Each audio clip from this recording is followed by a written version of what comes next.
Stop doing the very most for the very least. I don't know how many times I've watched someone go out of their way to do all this extra stuff because they're hoping that they'll be seen by somebody else to say, oh my gosh, this person is working extra hard to get something that they didn't ask for. We can give them acknowledgement. We might not. I don't know. Does it matter? Here's what I believe in. You show up and you do the job that was assigned to you at your best ability. And if you need to go over, above, and beyond, then you make sure that you let people know that you did it. I have no problem letting people know I did that. I created that. I made that. Why? Because I don't want anybody to ever come behind me and say I didn't try or say that I did not put myself out there. Because my thing is about when you put yourself out there, it's about showing your ability for you. If you're doing the most because you're trying to get approval, but you ain't getting it and you're getting mad that ain't nobody giving you approval for something that the validation was never asked for. Remember, I go above and beyond for things that matter to me, not to other people.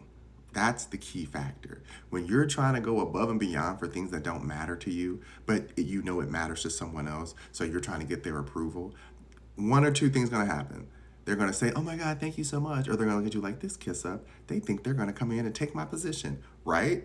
That's the only two things that most people think right away. The third factor is, oh, okay, they're just trying to be helpful. I like that. I see them. Let me try to pull them into the ranks. Very rare, but it happens, right? So for me, I've learned, no, if it ain't got my name on it, if I ain't the one who's spearheading it, I'm not doing the most. Not for you, not for nobody. Sorry, don't feel bad, don't care.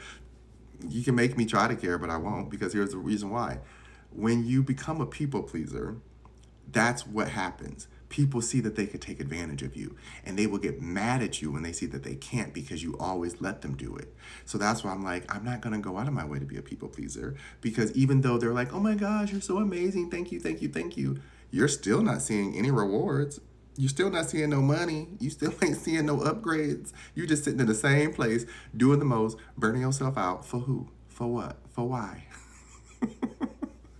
I'm just saying, you could do you. The one thing that I learned about myself a long time ago when I started for corporate, and I saw one lady, as soon as I came in, she was exiting. And she was really cool. I was like, where are you going? She's like, I had to start my own thing. I had to do my own thing. She's like, this is a great place to work, but I just say, if you can, start your own thing.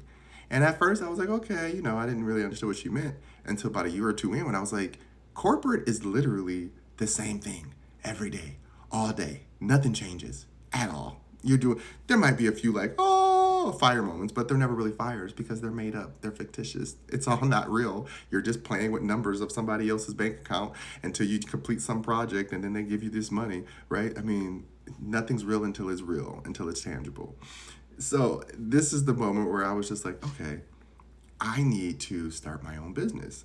And so I started really focusing on putting the most, like when I'm working on my business, when I'm building a new product, when I'm working on the store or a book or something like that, I am giving my all because I enjoy it.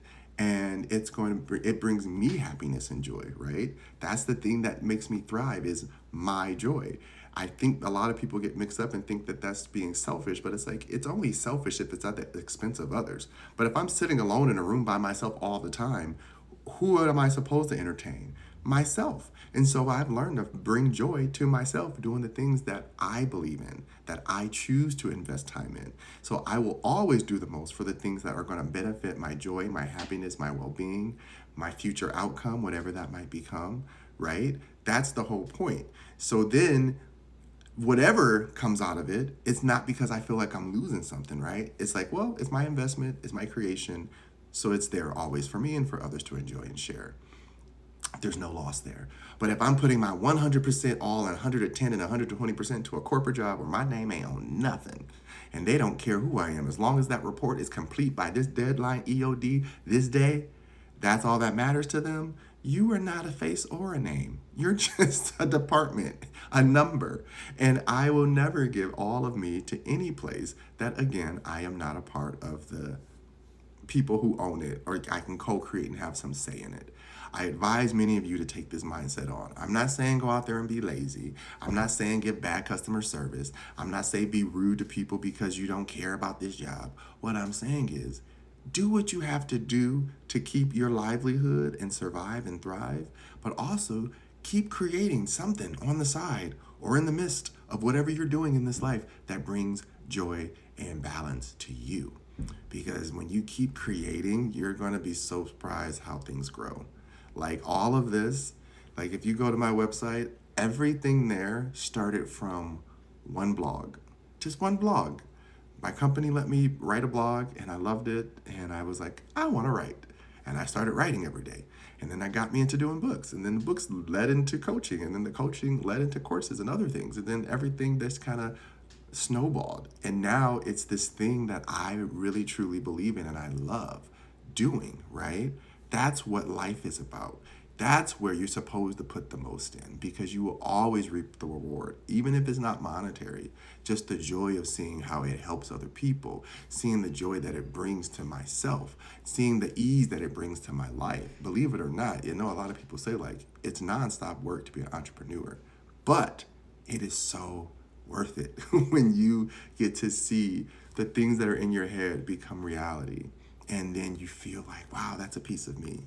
That's a fractal piece of my thoughts, of my emotions, of my beliefs, of my whatever, of my identity.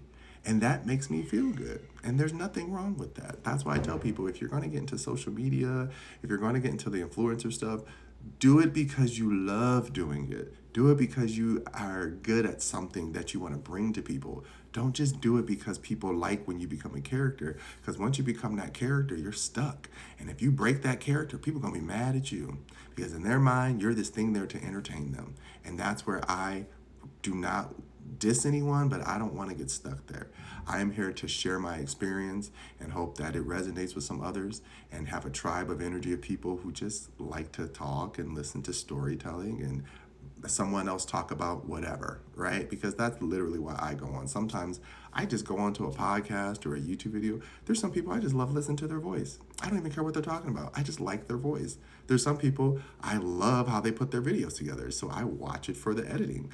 Others, it's literally pure context. They're not the greatest speaker, they're not the best writer, but the topics they pick are really interesting. So that's why I tell people, do what you do. You don't know what people are looking at you. You don't know how you're influencing others or how you're helping them along their journey. So instead of just stagnating yourself in somebody else's identity and dream, right? Because any corporation you work for, that was once somebody else's dream and they just created it. Don't matter if it was passed down to them or not. I'm just saying originally, wherever it started in someone's head with the idea, a gut intuition to follow it, and a service they wanted to provide. And that's how it happens. So believe in yourself. Trust yourself. Know that when you give your energy, it's because you're choosing to give it and not because you feel like you have to out of obligation. Because that's when it starts to suck your soul out. And don't nobody want to do that. Anywho, I hope this makes sense. Love ya. Mwah.